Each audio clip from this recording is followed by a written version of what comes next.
오늘 말씀 2절을 보면 이 시편 6편을 고백한 시인이 자신의 현재 상태를 이렇게 표현하고 있습니다. 여호와여, 내가 수척하였사오니 내게 은혜를 베푸소서. 자, 여기에 수척하였다라는 표현이 나오는데, 이 말의 한글의 사전적 의미는 몸이 매우 이렇게 야위고 마르게 되었다 라는 뜻입니다. 그죠? 이 말은 히브리어 아말을 번역한 말인데, 그 히브리어 아말의 뜻은 이런 거예요.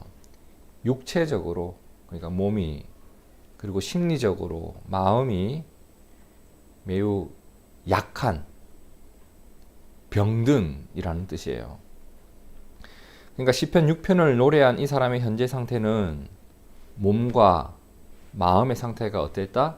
매우 좋지 않았다. 어쩌면 어떤 병이 있었을 것 같다라는 것을 우리가 생각해 볼 수 있습니다. 그리고 이어지는 말씀을 보면 그는 자신의 상태를 더욱 자세히 하나님 앞에 이야기하기 시작합니다. 계속 이어지는 말씀 2절과 3절을 더 보면 여호와여, 나의 무엇이 뼈가 떨리오니 나를 고치소서. 나의 영혼도 매우 떨리나이다. 자, 여기서 뼈라는 말이 나오고 영혼이라는 말이 나왔습니다. 이 뼈라는 말의 뜻이 사람의 육체적인 힘을 말해요. 그 사람의 어떤 건강 상태를 나타내는 말이거든요. 이 뼈라는 말이. 영혼은 우리가 잘 알죠. 인간의 내적인 자아, 우리가 흔히 말하는 심령을 말하는 단어인데, 그런데 이 뼈와 영혼이 어떻다? 떨린다라는 표현을 썼어요. 자, 이 말이 어떤 의미인지 대충 감이 오시죠? 지금 이 시인의 현재 상태가 몸과 마음이 매우 불안한 상태다라는 거예요. 불안하다. 정상이 아니다라는 뜻입니다. 그리고 이 일로 인해서 그의 모습이 어떻게 되었다고요? 수척해지게 되었던 거예요. 우리가 정확하게는 모르겠어요. 도대체 무슨 일이 있었는지 원인은 정확하게 모르겠지만 뒤에 나오는 말씀들을 보면 이 어려움이 어떤 악한 사람들로 인해서 그의 삶에 생긴 어떤 큰 어려움이 있었다는 것을 우리가 알 수는 있어요. 자, 그런데 그는 지금 이 어려움들을 겪으면서 하나님을 향해 두 가지 질문이 생겼다라고 합니다. 자, 하나님을 향한 두 가지 의문, 그것이 무엇이었는지, 첫 번째, 지금 내가 겪는 이 어려움들의 원인이, 이러한 일이 있게 된 이유가 혹시 하나님의 책망 또는 하나님의 징계인 것일까? 1절을 보시죠. 여호와여, 주의 분노로 나를 책망하지 마시오며 주의 진노로 나를 징계하지 마옵소서. 우리도 이런 생각할 때 있잖아요. 혹시 내가 그것 때문에 하나님이 나한테 이런 벌 주신 거 아닌가? 우리도 살다 보면 그런 질문을 던질 때가 있잖아요. 지금 이 사람이 하나님 앞에 묻는 거예요. 하나님, 혹시 이것이 저를 향한 책망이십니까? 저를 향한 징계이십니까? 여기서 책망이라는 말은 어떤 의미냐면 원래 그 재판할 때 쓰는 단어예요. 재판할 때. 그러니까 누군가 죄를 지었어요. 그에 대한 형벌을 판사가 이제 선고하잖아요. 그때 받는 벌을 책망이라고 해요. 히브리어 말이 원뜻은 그런 거예요. 그리고 징계로 번역한 말은 이 교육적 용어예요. 그러니까 무언가를 가르쳐주고 깨닫게 하기 위해서 일부러 뭔가를 이렇게 시키는 거 있죠. 벌을 좀 주는 거. 그런 처벌을 징계라고 하는데, 이 시인은 지금 내가 겪고 있는 이 일이 하나님의 책망일까? 혹시 징계일까? 라고 하는 가능성을 생각하고 있었다는 겁니다. 이 말은 돌아보았다는 거예요. 무엇을 돌아봤을까요? 자기 자신을 돌아보았다는 이야기예요. 혹 내가 하나님 앞에서 책망받을 일이 있을까? 혹 하나님 앞에서 내가 징계받을 일이 있을까? 나에게 그러한 잘못된 일이 없었는지를 돌아보았다는 거예요. 그러면서 그는 변함없이 하나님 앞에 구하는 것이 있었는데, 하나님, 저를 책망하시더라도 주님의 분노로 책망하지는 말아 주십시오. 하나님이 저에게 분노하시면 저는 살아날 수 없습니다. 하나님 혹시 저에게 징계하실 일이 있거든 주님의 진노하심으로 저의 무지함을 징계하지는 말아 주십시오. 혹 이 일이 책망이나 징계로 인한 일이라면 하나님 제게 은혜를 베풀어 주십시오를 먼저 구하고 있습니다. 자, 하나님의 책망일까 징계일까? 이게 첫 번째 질문이었고, 두 번째 질문이 뭐였냐면 3절에 나오죠. 여호와여, 뭐라고 물어요? 어느 때까지니까 언제까지를 물어요. 자, 이 말 속에는 두 가지 의미가 있죠. 먼저는 이 어려움의 끝을 하나님은 아신다. 즉 하나님의 주권을 인정하고 있기 때문에 드릴 수 있었던 질문이고, 그렇죠? 또 하나는 이 일이 어떻게 됐으면 좋겠다? 속히 끝났으면 좋겠다. 하나님 언제까지입니까? 이 모든 것을 아시는 하나님 앞에 속히 끝내어 주시기를 원하는 이 시인의 간절한 바람이 담겨 있는 질문이죠. 자, 그럼 여기서 우리가 발견하는 게 있죠. 이 시인은 분명 하나님을 알아요. 하나님을 의지하고 있어요. 하나님을 인정해요. 근데 까마득해요. 너무 까마득해요. 지금의 어려움을 어떻게 풀어가야 할지 답이 보이질 않아요. 그러니까 하나님 앞에 물을 수 있는 질문이 이거밖에 없어요. 하나님 언제까지입니까? 이 일로 인해서 마음이 어때요? 늘 짓눌려 있는 거예요. 여러분 그거 아시죠? 내 마음이 짓눌리는 일이 있으면 그 어떤 기쁜 일이 다가와도 기쁘지 않아요. 이러한 일 한 가지가 있으면 내 삶에 다른 것들이 보이지를 않아요. 그거 하나가 내 마음을 꽉 누르고 있는 거예요, 그냥. 내가 뭔가 해볼 수 있는 일이 없어요. 그러니까 어때요? 또 답답해요. 내가 할 수 있는 것은 아무것도 없는 거예요, 그냥. 여러분 그렇잖아요. 어떤 어려움이든 끝을 하면 어떻게 할 수 있다? 버틸 수 있거든요. 내일까지만 참으면 돼. 이거 금방 끝나. 제가 군대에서 화생방 훈련 받을 때 그랬거든요. 1분만 참으면 된다. 이 가스 1분만 마시면 된다. 그걸 끝을 아니까 버틸 수 있거든요. 근데 언제까지 있어야 될지 모른다라고 하면 진짜 절망적이잖아요. 그런 곳에서. 그러니까 지금 상황이 그런 거예요. 언제까지 버텨야 할지, 이 어려움이 도대체 언제 끝이 날지, 그리고 어떻게 마무리될지 나로서는 아무것도 보이지 않는. 그러니까 그의 일상이 어떻게 되었는지 6절과 7절에 나오는데, 여러분 이해하기 쉽게 세번역 성경으로 한번 읽어볼게요. 나는 탄식만 하다가 지치고 말았습니다. 밤마다 짖는 눈물로 침상을 띄우며 내 잠자리를 적십니다. 내 눈물이 바다가 되어 내 침대가 배처럼 둥둥 떠다닐 정도로 그렇게 눈물이 많이 흘렀다는 거죠. 사무친 울화로 마음속의 원망과 괴로움으로 무엇을 잃었다? 내 눈은 시력까지 흐려지고 대적들 등살에 하도 울어서 눈이 침침합니다. 여러분 1분이 10분처럼 느껴질 때도 있고 하루가 1년처럼 느껴질 때도 있습니다. 사람이 아프면, 여러분 응급실 가서 누워있으면요, 내 몸에 고통이 다가올 때 1초가 1분이에요. 너무 아프니까 간호사가 그러거든요. 1시간만 있으면 의사 선생님 오실 거예요. 조금만 기다려주세요. 그 1시간이 하루보다 더 길어요. 너무 아프니까. 아플 때, 힘들 때, 그리고 어떤 고통의 순간이 빨리 지나갔으면 좋겠다라고 하는 바람이 강하면 강할수록 어때요? 시간이 막 안 가는 것 같아요. 너무 괴로우니까. 그래서 그는 물었던 거예요. 무엇을?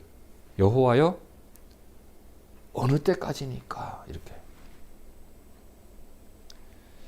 자, 지금까지 우리가 오늘 시편 6편의 말씀 몇 구절을 살펴봤죠? 1절, 2절, 3절, 6절, 7절 봤습니다. 맞나요? 자, 내용이 어땠어요, 여러분? 참 암담하고 침울하고 절박하고 이 시인의 고통으로 가득 차 있는 내용이죠. 그렇죠? 시편 6편의 전부 몇 절까지 있었죠? 10절입니다. 그 중에 지금 몇 구절 읽었죠? 5절. 자, 시편 6편의 절반이에요. 그 절반이 어떤 이야기였다? 이 시인이 겪고 있었던 고통에 대한 이야기로 가득해요, 여러분. 그죠? 이걸 거꾸로 말해볼게요. 거꾸로. 어떤 한 사람이 고통을 겪었어요. 그리고 그 고통스러운 현실을 하느님 앞에 막 아뢰기 시작해요. 맞나요? 그리고 그 아랜 것이 글로 남았어요. 그게 뭐가 되었다? 시편 6편이 되었다는 거예요.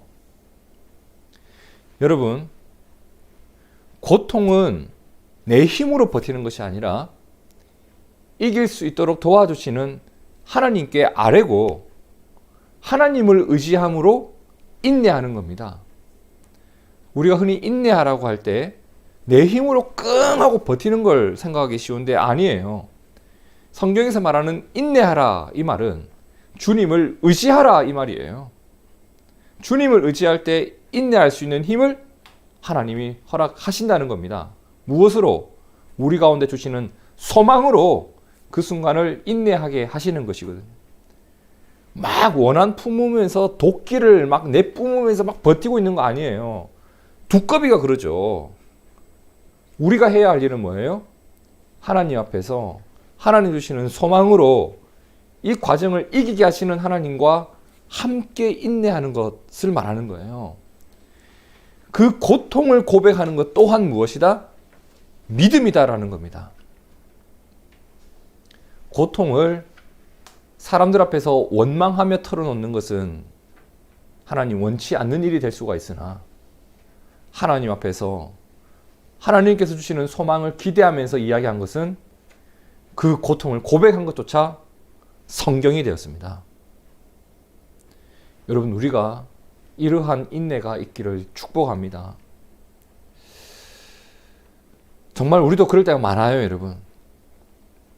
생각해보니 그렇더라고요. 이 시인만 그렇게 사는 것이 아니라 하나님 앞에서 우리의 마음을 쏟아 놓을 때가 있는데 우리가 공식을 알잖아요. 범사에 감사해야 된다. 힘들어도 찬양하면 하나님 힘주신다. 들은 적은 있지만 어쩔 때는 오늘 이 고백처럼 입을 벌리자마자 여호와여 내 뼈가 떨립니다. 이 말부터 나올 때가 있잖아요. 막 하소연이 나올 때가 있단 말이에요. 어떻게 해서든 나도 감사하고 싶어요.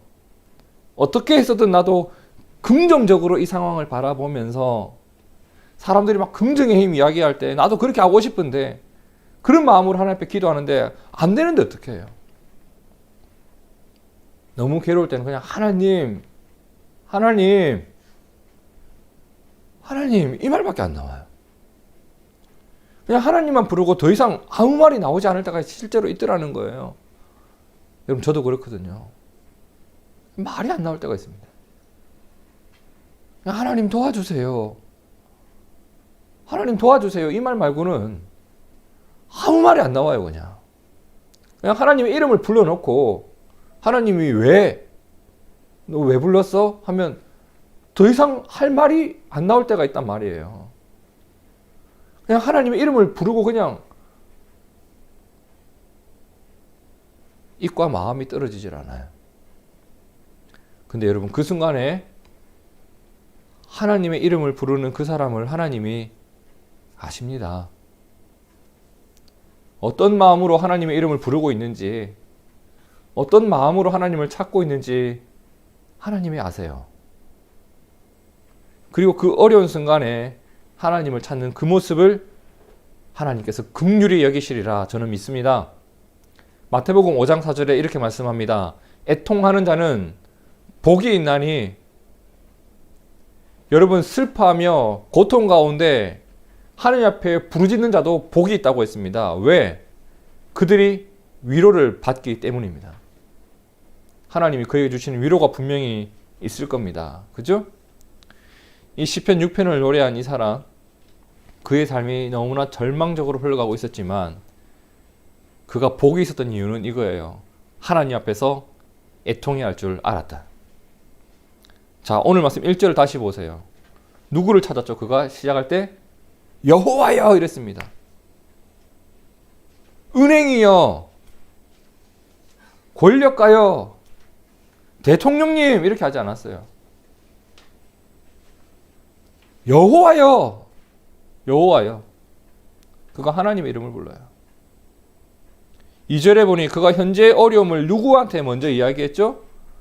여호와여, 하나님께 내 상황을 이야기하겠죠 합니다. 여러분, 사람들이 공식처럼 외우고 있는 말이 있어요. 어려운 일을 만나면 어떻게 해라? 하나님께 기도해라. 공식처럼 알고 있어요. 어려운 일을 만나면 기도해라. 어려운 일을 만나면 기도해라. 그런데 어려운 상황에 놓였을 때 하나님을 누가 찾는지 아세요? 이 공식을 외우고 있는 사람 아니더라는 거예요. 교회 다니는 사람들 중에 어려울 때 기도하는 사람이 몇 명이나 될 것 같으세요? 절반도 안 됩니다, 여러분. 어려울 때 기도하는 사람이 누구일까? 공식을 외운 사람이 아니라 하나님을 신뢰하는 사람입니다. 어려움을 겪는다고 사람이 하나님을 찾게 되는 것은 아니더라고요. 하나님을 신뢰하지 않는 자는 끝까지 하나님을 신뢰하지 않습니다. 하나님을 찾지 않아요. 이 시인은 어려운 순간에 누구를 찾죠? 하나님을 찾았습니다. 이 말은 그가 하나님을 신뢰하며 삶을 살아가고 있었다는 것을 보여주는 거죠. 하나님을 신뢰하였기 때문에 하나님 앞에 이야기합니다. 그리고 4절을 함께 읽어볼까요? 시작. 여호와여, 돌아와 나의 영혼을 건지시며 주의 사랑으로 나를 구원하소서. 자, 이제 그가 그의 어려운 상황들을 이야기하다가 하나님 앞에 간절한 소망을 이야기하기 시작합니다. 그가 무엇을 구하고 있어요? 하나님의 구원을 구하고 있습니다. 이 말은 하나님께서 지금 내가 겪는 이 상황을 속히 해결해 주시기를 구했다는 겁니다. 여호와여, 무엇을 건지시고? 나의 영혼을 건져주시고 주의 무엇으로? 사랑으로 나를 구원하소서라고 합니다. 이 말씀에서 우리가 주목해야 할 한 단어가 있는데, 주의 무엇으로? 사랑으로, 주의 사랑으로, 이 사랑이라는 말입니다. 이 말은 히브리어로 헤세드입니다. 헤세드.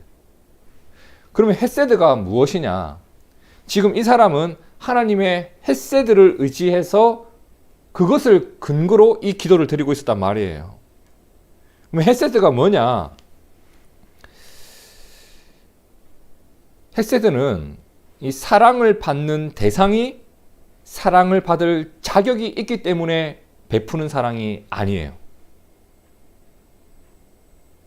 헤세드는 그 사랑을 베푸는 자에게 원인이 있지, 그 사랑을 받는 자에게 원인이 있지 않아요.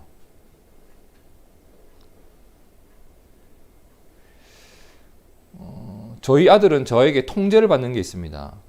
핸드폰 통제를 받아요.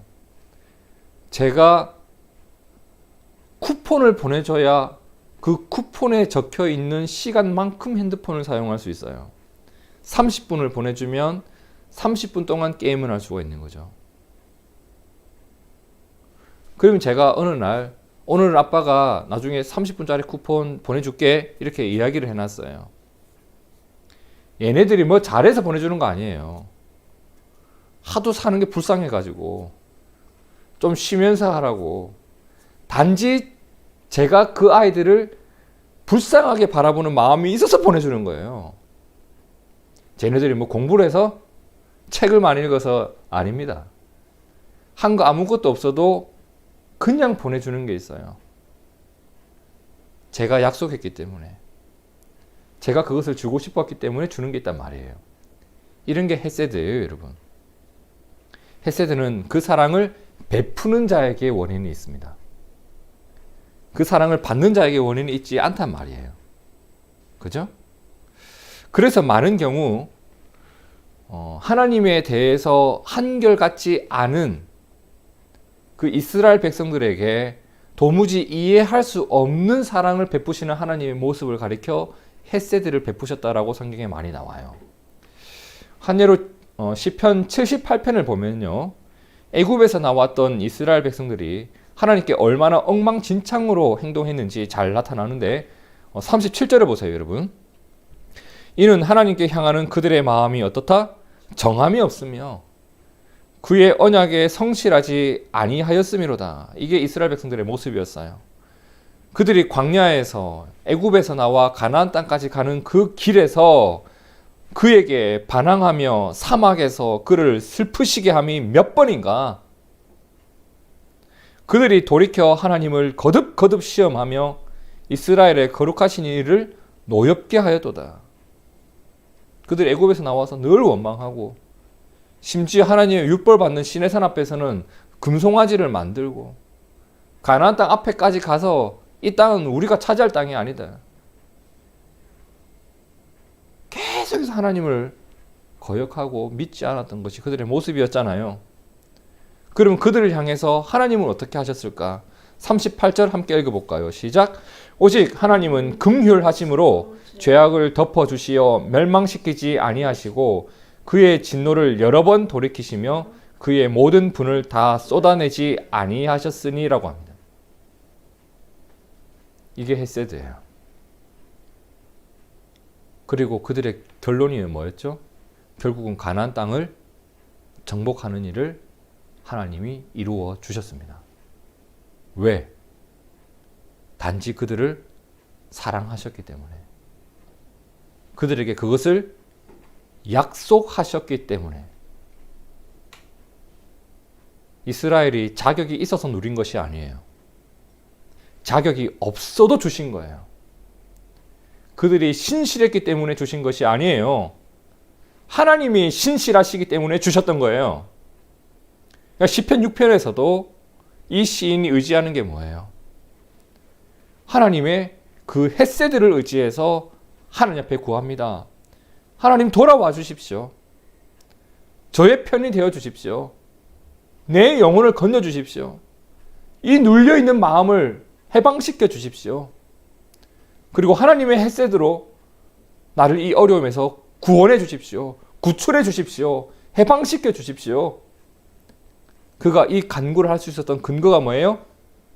하나님의 약속, 하나님의 긍휼. 내가 하나님 앞에 잘했던 것을 이야기하지 않죠. 하나님, 그래도 제가 이렇게 살았지 않습니까? 하나님, 그래도 제가 타협하지 않았지 않습니까? 하나님, 그래도 제가 이 정도는 하지 않았습니까? 그런 것을 근거로 이야기하지 않아요. 단지 나를 사랑하시는 하나님의 사랑을 의지하고 오늘의 어려움에서 건져주시기를 구하고 있습니다. 우리가 십자가 사랑을 이야기할 때 이러하지 않습니까, 여러분? 우리가 회개할 때 이런 마음 들지 않던가요? 예수님, 제가 또 이런 죄를 지었습니다. 제가 주님 앞에서 고개를 들 수 없으나 오늘도 십자가의 사랑으로 저를 용서해 주십시오. 그 십자가 앞에서 멀어지지 않게 도와주십시오. 그 십자가의 능력으로 나를 새롭게 해주십시오. 이 죄책감에서 나를 건져내 주시고 이러한 나도 구원해내시고 다시 새롭게 하시는 하나님의 그 긍휼을 나에게 부어주십시오. 꼭 우리가 십자가를 의지하는 마음으로 이 시인 하나님 앞에 지금 구하고 있었던 겁니다. 그런데 여러분 8절에서 10절을 한번 잘 보세요. 악을 행하는 너희는 다 나를 떠나라. 여호와께서 내 울음소리를 들으셨도다. 여호와께서 내 간구를 들으셨으며 여호와께서 내 기도를 받으시리로다. 내 모든 원수들이 부끄러움을 당하고 심히 떨며 갑자기 부끄러워 물러가리로다. 여러분 보이시나요? 뭔가 바뀌었어요. 갑자기 분위기가 바뀌었어요. 먼저 그의 말이 바뀌었어요. 그의 상태가 노임을 받았어요. 그리고 그의 태도가 바뀌었어요. 무슨 일이 있었을까? 도대체 무슨 일이 일어났던 걸까? 여러분 자세히 보세요. 자, 8절의 뒷부분, 9절의 시작 부분을 보세요. 여호와께서 내 울음소리를 그리고 내 간구를 어떻게 하셨다? 들으셨도다. 이 셨도다의 동그라미. 그리고 9절 뒷부분에 여호와께서 내 기도를 어떻게 하신다? 받으시리로다. 시리로다 동그라미. 10절 내 원수들이 어떻게 한다? 부끄러워 물러가리로다. 가리로다 동그라미. 그러면 이미 일어난 일이 무엇인지 여러분 구분해냅시다. 이미 일어난 일은 뭐가 있어요? 내가 하나님 앞에서 울면서 기도했다는 것, 이 일은 있었어 분명히. 그리고 하나님이 내 울음소리와 간구를 들으셨다는 것, 요거까지는 완료된 상황이에요. 요거까지는 이루어진 사건이에요. 그럼 9절과 10절은 어떤 내용이에요? 받으시리로다. 물러가리로다. 앞으로 일어날 일이에요. 일어나지 않았다는 내용이에요. 그럼 이 시인의 현재 상황은 어려움 속에서 기도한 것까지는 완료되었어요. 그런데 내 삶에 어떤 변화는 있지 않아. 바뀐 건 뭐다? 이 시인이었던 거예요. 여러분, 하나님에 대한 신뢰의 깊이가 현재 고통의 깊이를 넘어서게 된 거예요. 이 말 이해되시나요?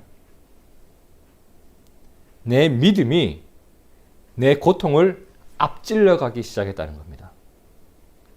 신뢰의 깊이가 고통의 깊이를 넘어서게 될 때 소망이 갑자기 나한테 훅 들어오기 시작합니다.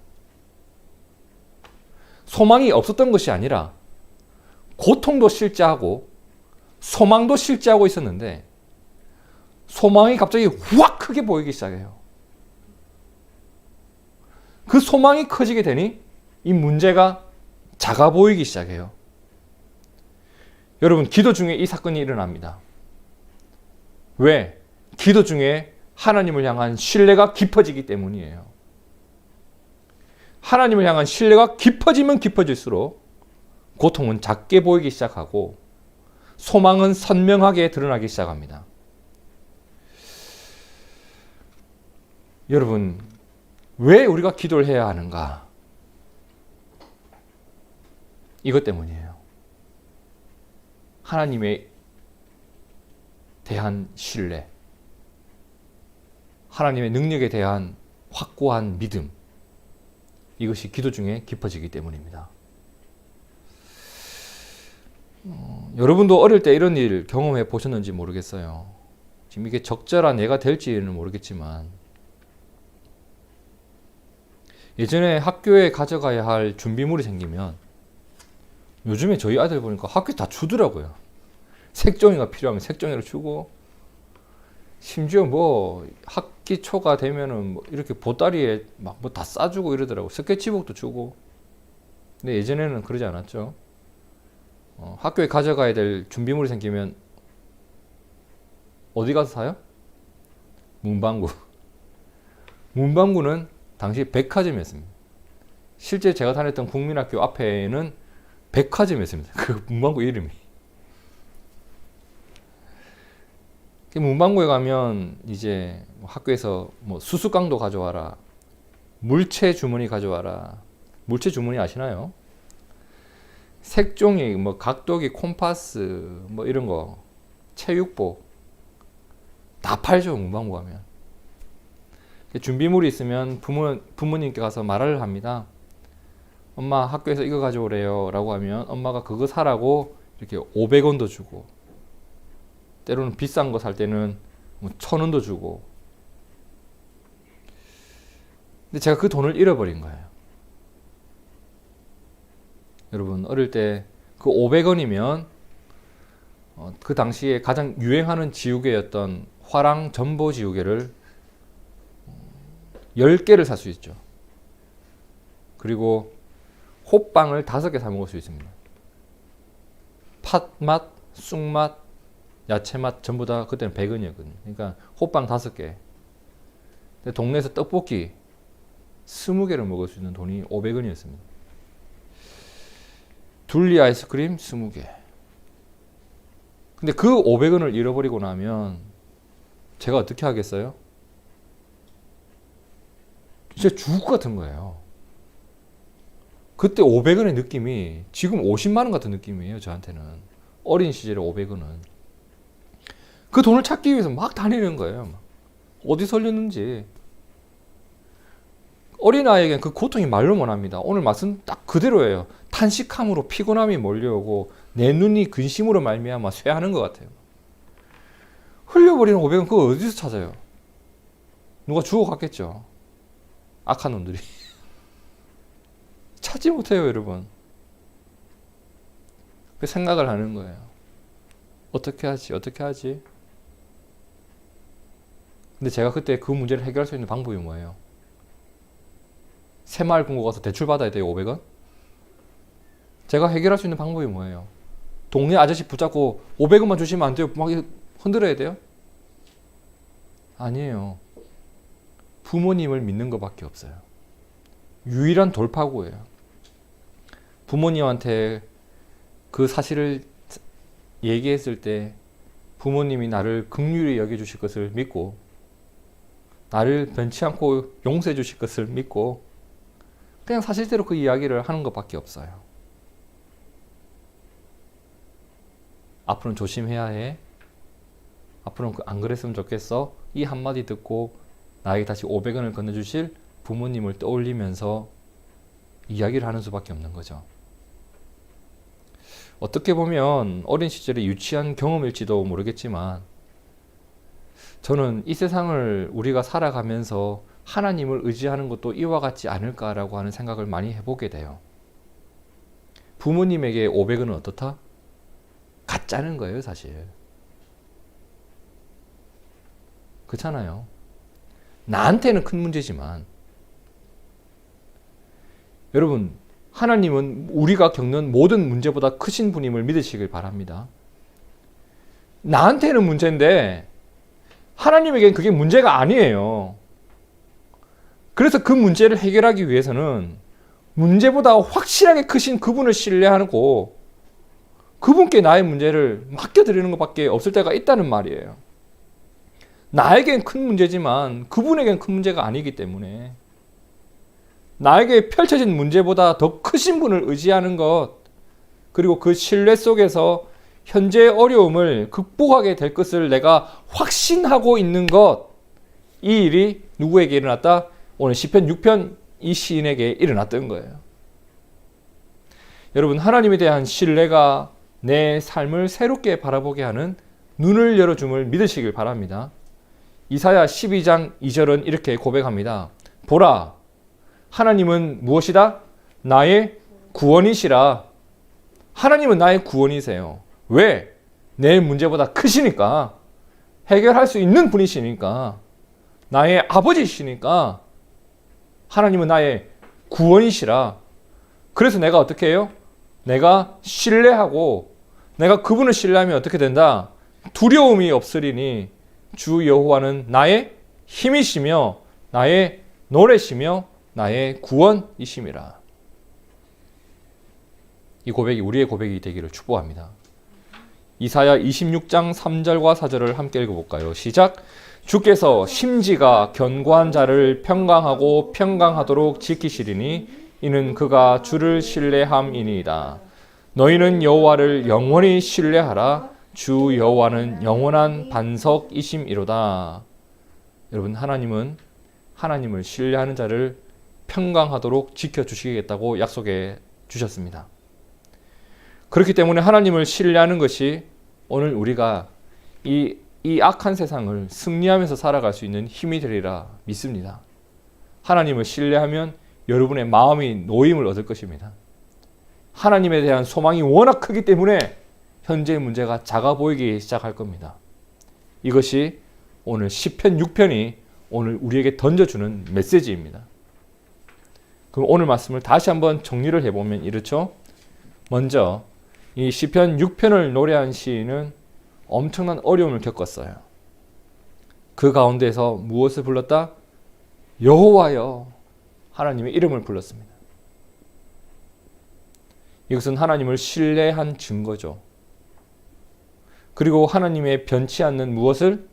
사랑, 헷세대를 의지해서 하나님께 도움을 구했습니다. 하나님, 저에게 그 변치 않는 사랑을 지금도 끊지 않고 부어주십시오. 그렇게 기도하는 가운데 어떻게 되었어요? 하나님을 향한 신뢰가 깊어지기 시작했고 마침내 현재의 어려움을 극복해 하실 하나님에 대한 기대가 충만해졌던 겁니다. 그래서 외쳤던 거예요.